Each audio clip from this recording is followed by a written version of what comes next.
Welcome to Energy Stew. This is Peter Roth, your host. And I'd like to ask you, how are you seeing lately? What are you seeing? What are you imagining seeing? What does seeing do for you?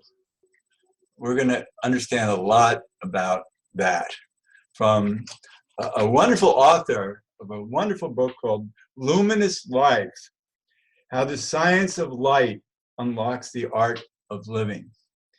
And we're speaking to our guest, the author, Dr. Jacob Israel Liberman. Jacob, welcome to Energy Stew. Peter, it's a pleasure to be with you here today. You know, I love the fact that you come at life from your profession of seeing and how we see and what we see and why we see. And you've gone deep into the nature of it. It's not just our eyes, because our eyes are only really the window to the information of light. And that's why you wrote your book, Luminous Life. So where can we start looking at our seeing? What would you like to say? The first thing I'd like to say is that we are actually not seeing. We are continually receiving glimpses through the eyes of God. Let me see if I can explain that.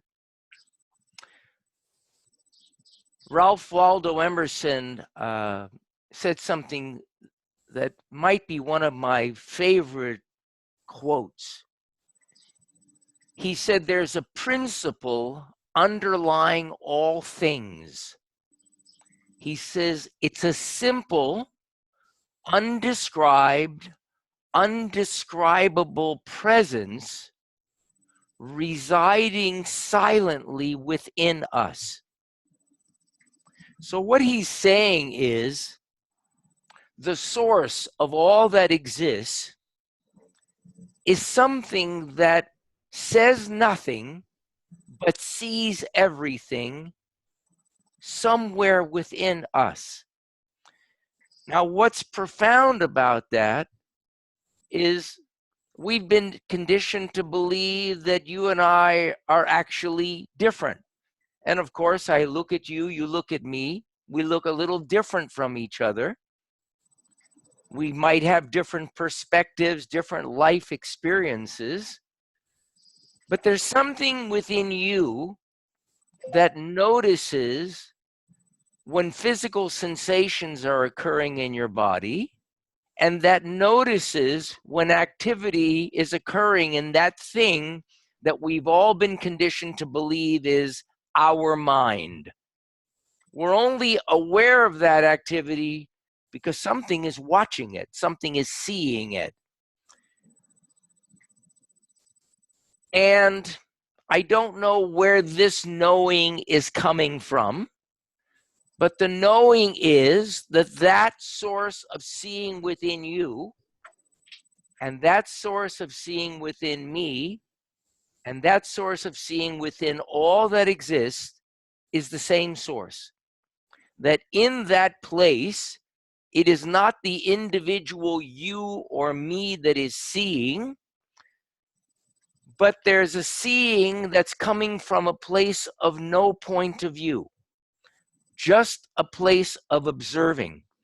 So for me, uncovering the source of our seeing, perhaps our godliness, if you will, is what allows us to recognize that everything here is the same, that we, in essence, are all the same, that we all have an appreciation for love, for caring, for all these things that are important. And then my sense is what comes from that is a life of contentment or greater contentment. Not a perfect life, that doesn't exist. A life that still might have illness and disappointment and resentment and worry and all these other things. And behind all of that is a sense of knowing that you and I are the same. And from that place, there's never a you versus me. All actions that arise out of that place are inclusive, never against anything. So that's for me what comes up in response to your question. Okay, very good. And yet there's this great oneness, this higher knowing, this godly knowing that is within us, and yet we're each born to represent something of that that's Right. different from each other. Right. It's our reason for being. You know, the world or this experience would probably only grasp our attention for a short period if all flowers were red and smelled like roses. But because we have diversity in flowers and plants, in animals and humans, something unique is continually catching our eye, drawing us towards something new so that we have a taste of this gorgeous smorgasbord. And after a while, we begin to experience a full spectrum life rather than just a small segment. And so one of the things that you focus on, because you're an eye doctor. I used to be, yes. Well, you know the business. I do. Is that we all have a filter of cognition that works on both conscious and unconscious levels.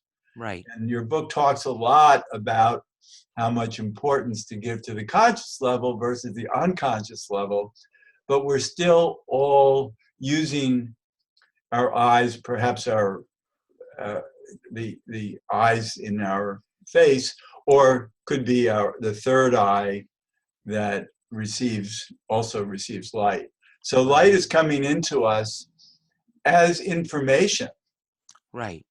Because actually, all there is information. Right. And so the way that we receive information is through our own filter of both our conscious mind, our conditioning, our perhaps human design, and all of these different ways of filtering it. But also, there's a larger mind that holds it in a different way. And you talk a lot about that in your book, is what credence to give each. You know, you're right about information. The conscious mind receives information. What comes through the infinite field of possibilities, sometimes referred to as the unconscious, is information that is in formation, meaning that it is in a state of coherence and congruence with all that is. That type of information, in Yiddish, we call seichel. It means wisdom. It's not just information. It's not just what is true in this moment that may not be true in the next. It is truth. It is something that is unchanging and is against nothing. So yes, we are continually receiving information, which you could call guidance. And some of that information is exclusive, and the biggest part is inclusive. The difference is that we have been conditioned in such a way that we have come to believe that the smallest part is actually the biggest part, and we're not even aware of the biggest part other than in some theoretical, conceptual level. To But give you, perhaps the biggest part is making the most sense in the larger picture of the information it receives, let's say through the eyes.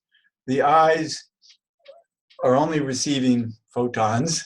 Right. So our eyes themselves can't make anything of it.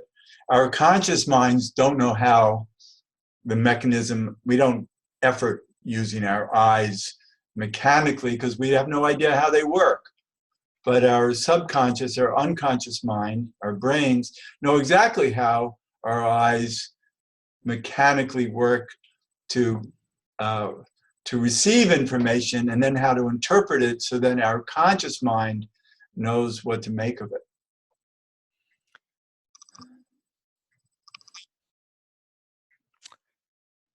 I'm going to flip that just a little bit. Good. No, I see where this can be altered. Yeah.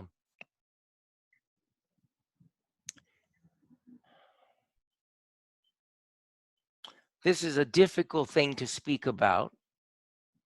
So I'm just waiting for the expression to come forth. Most of our seeing might actually occur without our eyes. Throughout the night, we are influenced by light, but yet there's no light outside our window. Sometimes we close our eyes in pitch darkness, but it feels like everything is incredibly bright until we start looking for it. And then it seems to diminish. So we are receiving guidance all of the time. You said it comes in through the eyes, and then so our unconscious can make sense of it. Consider the possibility that it might actually be the other way around. That what we are unconscious of, we are unconscious of it because it is the mystery, the great mystery. That it isn't something that we so much get to see other than its miraculous nature. So well before the conscious mind is aware of anything that the eyes see, Right. the unconscious, which is an infinite field of possibility, has actually guided that entire movement to bring us to a certain place. So it's almost like it takes us a while before we become aware of what is already in the works that is bringing us to a place to fulfill our reason for being. Right. So there are all these patterns at play, including the patterns of information that come into us and the patterns, for instance, that we're born for our soul to develop in this life and work with. And our conscious minds are just reacting in a way that even our subconscious, because our subconscious is reacting first before our conscious mind even hears it. Right. And so these patterns are always at work, which is, to me, all the more reason to surrender to them. Right. And allow this deeper mind to interpret and feed us the way it needs to for our conscious minds to react to, even though we don't even know where that begins or ends in terms of relationship to the subconscious. Yeah, we're unaware of it.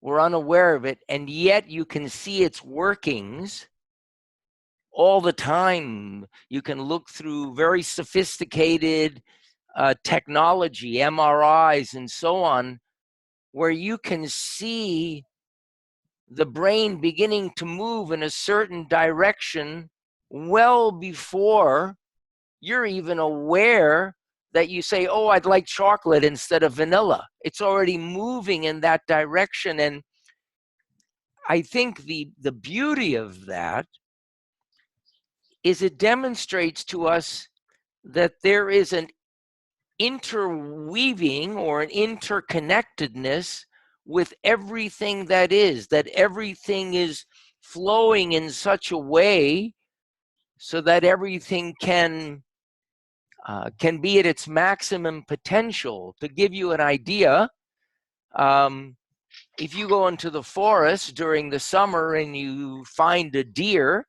if you could measure the thickness of its skin, the length of its fur, you would see that it's very short because it's hot and it doesn't need much of that. And then as the days are shifting from summer to autumn and to winter, the days are getting shorter. The characteristics of the light are changing, and that is guiding every cell in the creature's body to begin to orchestrate its internal function and continually synchronize itself with Mother Nature, such that when that deer wakes up on the morning of the first snowfall, it doesn't say, oh my God, I forgot to get my overcoat at Costco. The reason is that every cell in its being is continually flowing in a very inseparable connectedness with Mother Nature. So you could say that light is continually upgrading the software of our humanity, bringing us into a state of oneness with life. The difference with a creature in the wild and these other creatures called humans that actually work exactly the same way, not only as animals, but as plants as well. The difference is that when the creature receives this guidance, it doesn't say, gee, I had my vacation plan today, or I'll prioritize it and do that a little bit later, or I want to stay up until 3 in the morning looking at my iPhone. What I'm sharing is that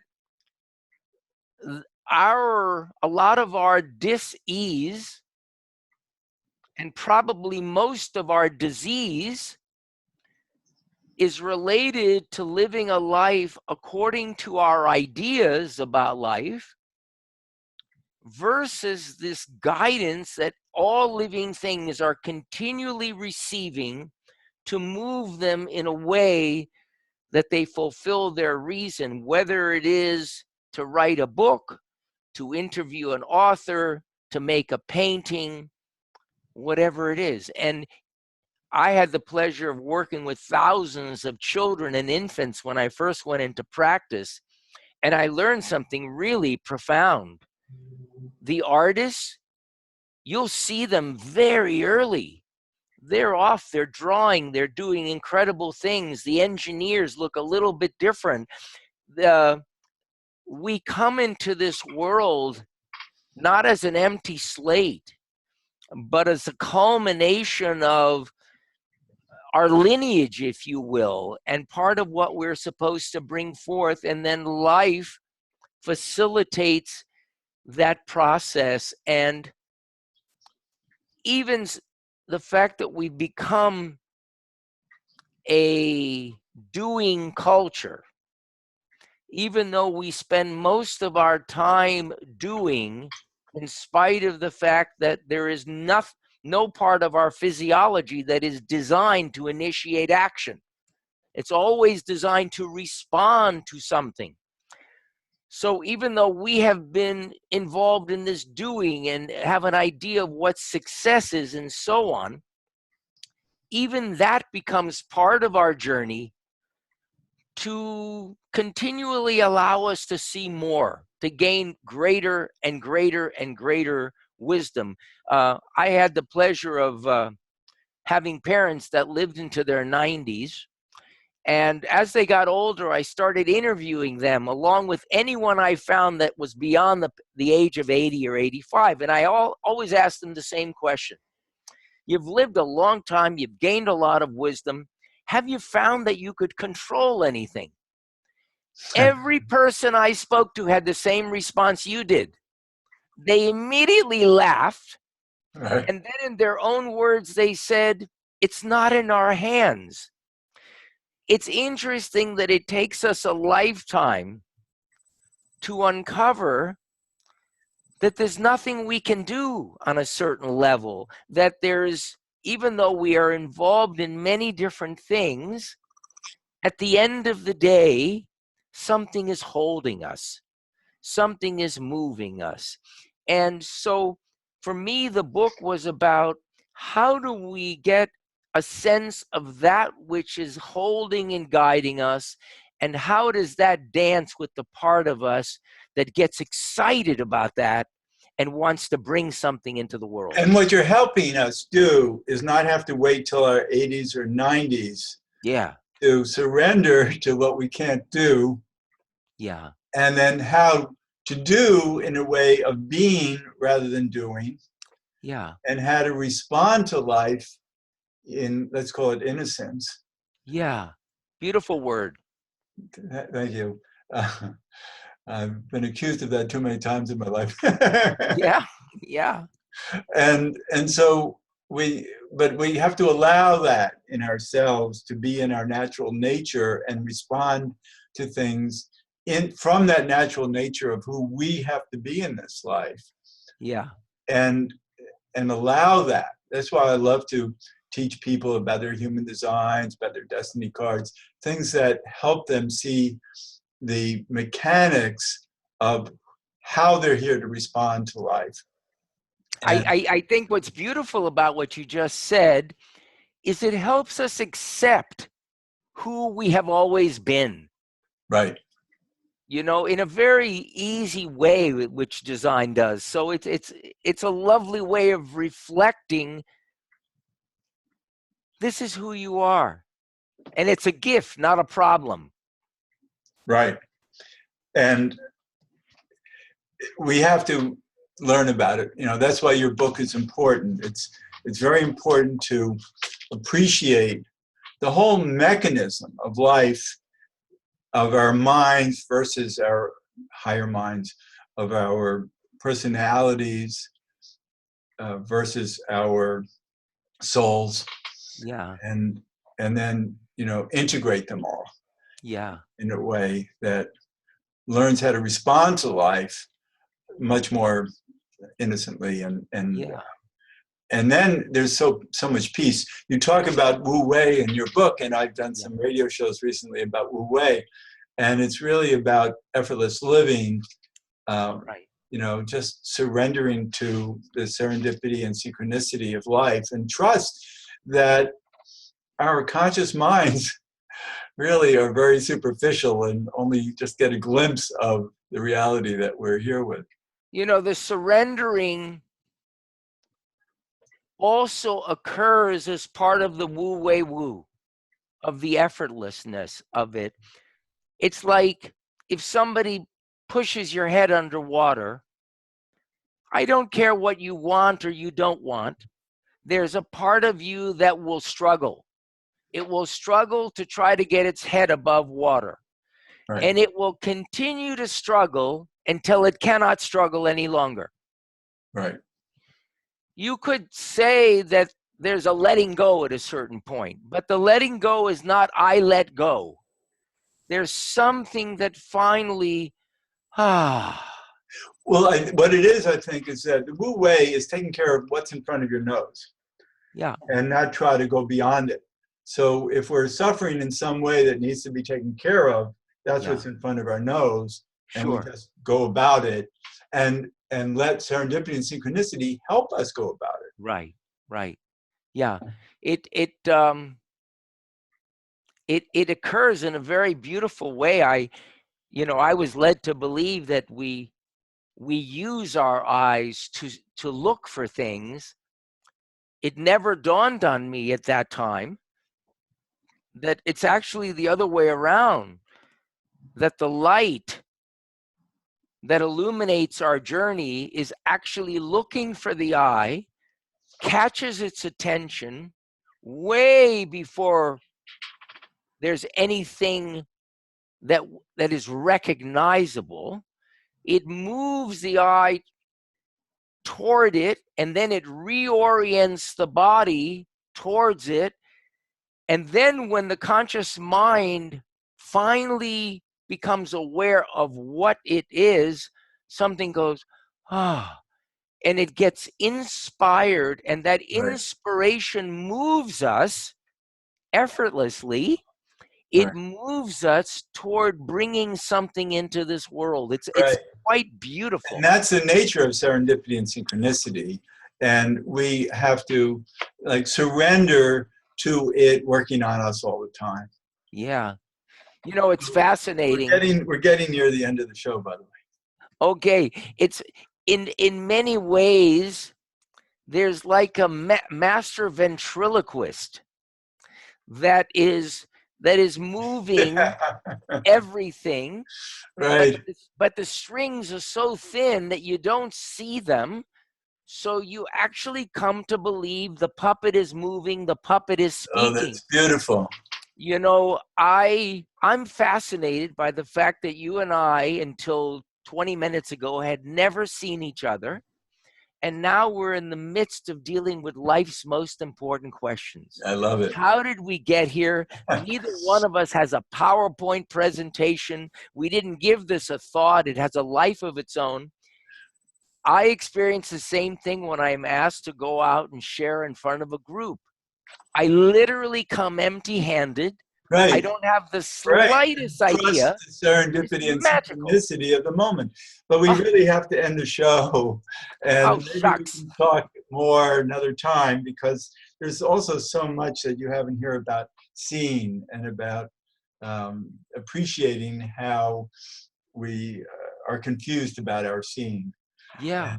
And so we can talk about that perhaps another time. So